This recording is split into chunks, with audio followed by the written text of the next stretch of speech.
Bonjour à toutes et à tous et bienvenue. Prenez place confortablement dans À 2 degrés près, l'émission qui analyse et synthétise les grands sujets de l'écologie politique. Alors aujourd'hui, on s'intéresse à une dualité que j'ai déjà entendue dans les discours, des gens avec qui je parle, dans les médias ou dans les commentaires sous des vidéos YouTube. L'écologie serait l'ennemi du social, ce ne serait qu'une préoccupation des gens qui ont les moyens de prendre le vélo, d'acheter bio, et j'en passe. C'est un peu le sens d'ailleurs du qualificatif écolo-bobo que vous avez peut-être déjà entendu ou utilisé vous-même. Pourtant, face à la multiplication des phénomènes climatiques extrêmes, comme les crues et les sécheresses, pour ne citer que, il est tout à fait impérieux d'agir, en tout cas il le semble.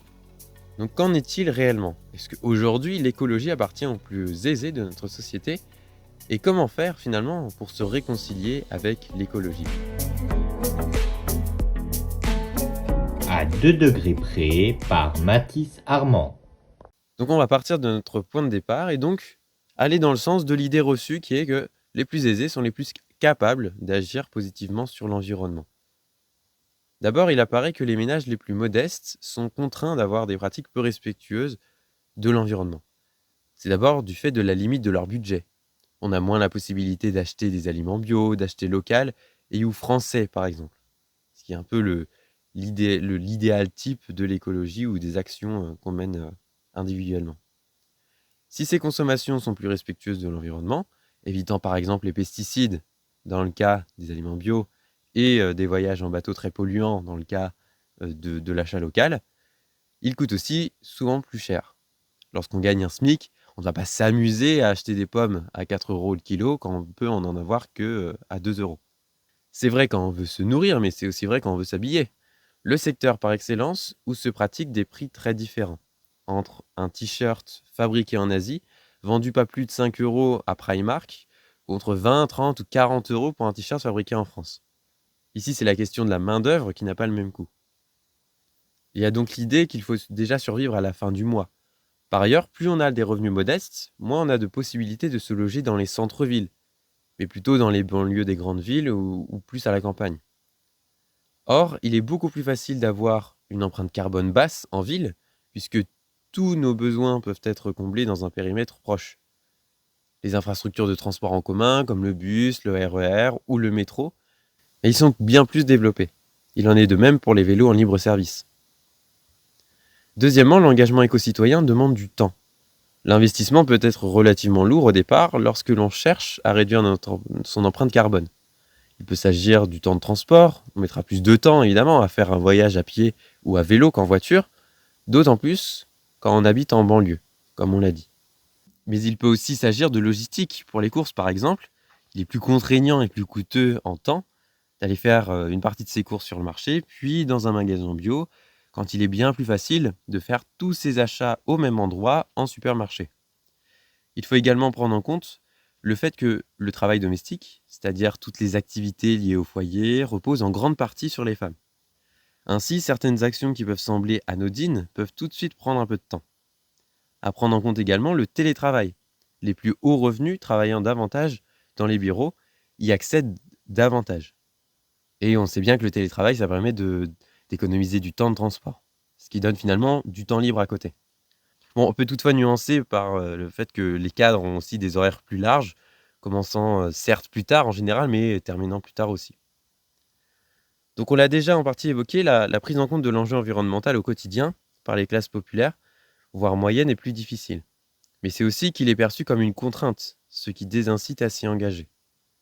Je cite le sociologue Jean-Baptiste Comby: l'écologie est encore souvent associée à une préoccupation de riches, dans la mesure où elle relèverait de ces enjeux dits post-matérialistes, qui échapperaient à tous ceux devant faire face à des difficultés matérielles.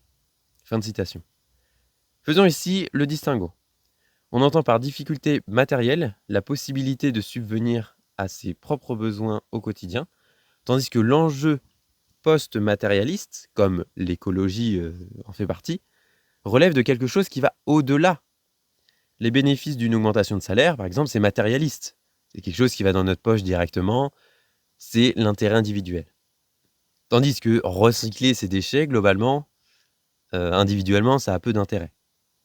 Ça fait donc partie de l'écologie, qui est l'enjeu donc post-matérialiste. Dans ce dernier cas, l'action a des conséquences positives davantage pour la collectivité, l'environnement, plus l'environnement que nous-mêmes. Cela explique en partie le désintérêt à agir pour des raisons écologiques. Finalement, du point de vue des plus modestes, c'est surtout une contrainte supplémentaire alors qu'ils et elles en ont déjà un certain nombre. C'est ce que j'ai essayé d'évoquer plus tôt d'ailleurs.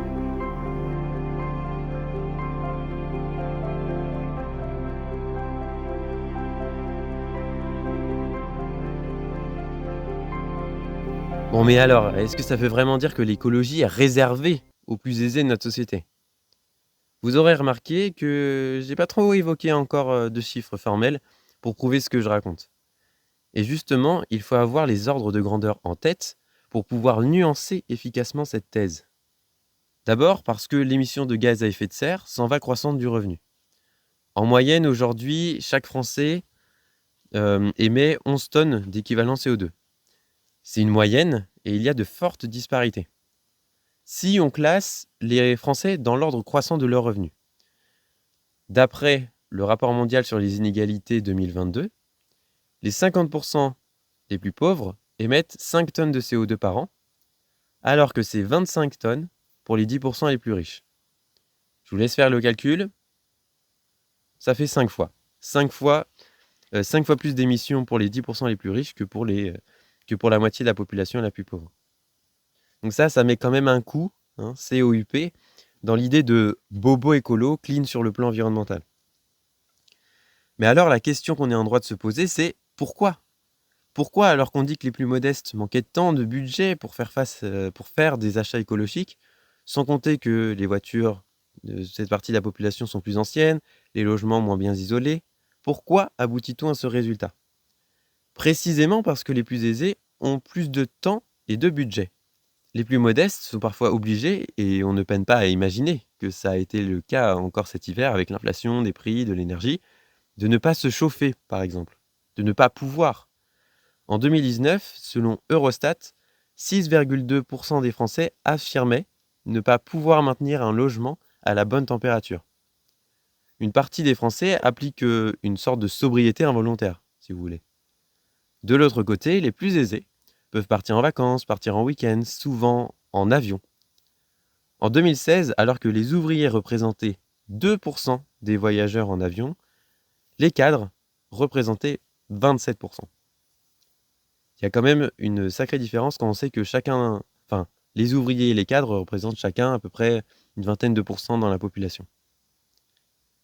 C'est la même chose pour la voiture.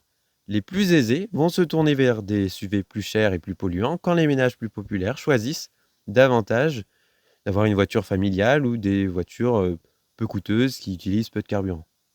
C'est la même chose pour la taille du logement.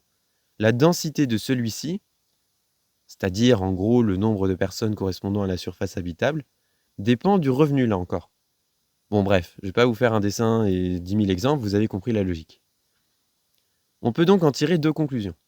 D'abord, les plus fortunés ont plus le choix de consommer de manière plus écologique, de rénover leur logement, d'acheter local, mais ça ne veut pas dire qu'ils le font. Si ce sont eux qui achètent le plus de produits bio, c'est majoritairement pour la plupart pour des raisons de santé plus que pour des raisons écologiques. C'est évidemment un exemple. On peut conclure une deuxième chose, et c'est une bonne nouvelle.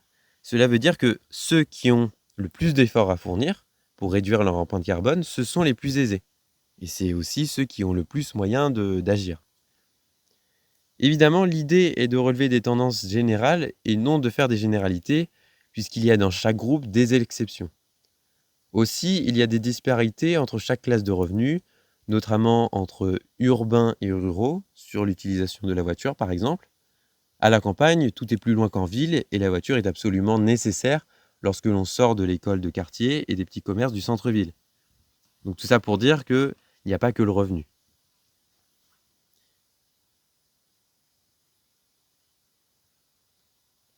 Parlons encore de la manière dont on nous parle de l'écologie. J'ai le sentiment que les discours moralisateurs style « il faut faire ci, il faut faire ça » et « fais gaffe là, tu pollues » participent au sentiment et à une vision négative des actions écologiques. Finalement, en culpabilisant l'effet sur les gens de ceux qui écoutent ces discours-là, c'est l'inverse de l'effet recherché. Il braque. Ce discours embête ceux qui l'écoutent, et la raison elle est compréhensible. Il n'est jamais agréable, avouons-le, d'entendre que l'on est responsable de quelque chose de négatif. C'est encore plus le cas pour les plus modestes, qui n'ont pas beaucoup de moyens pour agir, comme nous l'avons vu au début de l'épisode. Certains critiquent les solutions individuelles de protection de l'environnement comme hors réalité, d'où le terme d'écolo bobo. La manière de parler d'un sujet et de le défendre influence donc directement la manière dont on le perçoit. Et pouvant finalement desservir la cause, si on prend le cas de la culpabilisation. Enfin, ne pourrait-on pas essayer de dépasser ce dualisme avec l'idée que l'on a besoin de toute la société pour changer les choses ? Sachant que les phénomènes climatiques extrêmes se multiplient ces dernières années et touchent davantage les plus fragiles d'entre nous, c'est-à-dire les personnes dépendantes, on peut penser aux personnes âgées, et ceux qui n'ont pas les moyens de s'y adapter. Les exemples sont potentiellement nombreux. On peut prendre l'exemple du logement, on en a déjà parlé tout à l'heure. Les logements des plus modestes sont moins bien isolés, et ce sont donc les premiers à souffrir des fortes chaleurs qui se multiplient d'été en été. Alors, face aux inégalités, des penseurs s'engagent dans le débat public en faveur de la justice sociale. La justice sociale, c'est un principe qui se définit justement par l'ajustement des politiques favorables à l'environnement, prenant en compte les inégalités. On peut prendre comme exemple la voiture. Si l'on sait que les plus modestes, on l'a vu, utilisent beaucoup la voiture parce qu'ils n'ont pas le choix, ils habitent davantage excentrés des centres-villes, il n'y a pas grande utilité de taxer davantage le carburant pour désinciter à utiliser la voiture. De ce point de vue, la mise en place d'une taxe carbone telle qu'elle a été mise en place en 2018 est particulièrement inadaptée. C'est la raison pour laquelle les Gilets jaunes ont commencé à se mobiliser en novembre de cette année-là, avant que les revendications soient un peu plus générales sur le gouvernement Macron et les salaires. Je peux d'ailleurs vous conseiller d'aller voir un auteur qui s'appelle Éloi Laurent, si la question de la justice sociale liée à l'écologie vous intéresse. Cet économiste défend notamment la mutualisation des risques environnementaux. Bon, c'est un terme un peu barbare pour dire que les effets des événements climatiques, comme la destruction de maisons à cause d'une crue, soient financés par la société. Si vous voulez, c'est un peu la même idée que pour le chômage. À travers les taxes payées par tous les travailleurs, on assure un revenu à ceux qui perdent leur emploi. Pour terminer cet épisode, on pourrait dire que on a à la fois tort et raison de penser que l'écologie, c'est pour les plus aisés d'entre nous.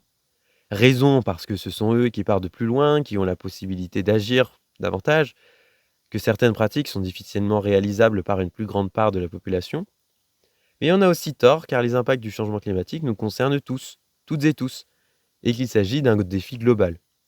Tort aussi car il est possible de traiter l'enjeu environnemental sans être injuste. Finalement, ce n'est sans doute pas en opposant les différentes classes, ou même plus largement les différentes catégories sociales, que nous réussirons à dépasser le défi qui est devant nous. Dernier élément, on ne peut pas mettre tout sur le dos des individus. Il faut voir un petit peu plus large que ça. Et d'ailleurs, ça fera l'objet d'un autre épisode.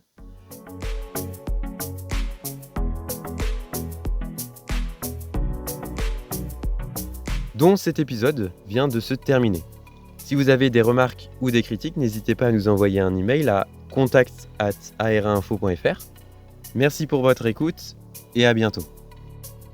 À l'écriture, au micro et au montage de cet épisode, Mathis Armand. AR1 Podcast, écoutons le monde d'aujourd'hui et celui de demain.